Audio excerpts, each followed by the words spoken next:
বাংলাদেশ মাদ্রাসা শিক্ষক কর্মচারী ফোরাম আপনাদের সাথে আছে।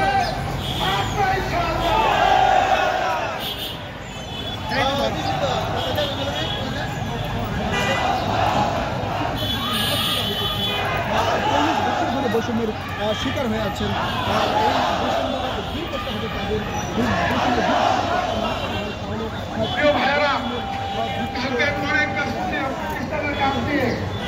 যখন আমি মিডিয়াতে এই তথ্যগুলো দেখলাম, সাথে সাথে বিবৃতি দিয়েছি, তাৎক্ষণিকভাবে সিদ্ধান্ত নিয়েছি যত কাজই থাকুক সকল কাজ বন্ধ করে আমাদেরকে অবহেলিত মাদ্রাসা শিক্ষকদের পাশে দাঁড়াতে হবে।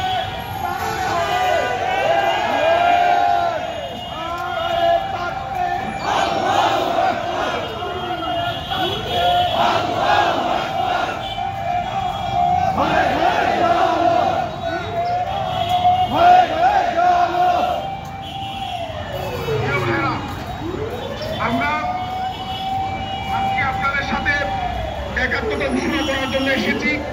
আপনাদের এই দাবি যৌক্তিক, এই দাবি সরকারকে মানতে হবে। আপনাদের কাছে অনুরোধ থাকবে কোনো রকমের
ভালো লাগে।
Shut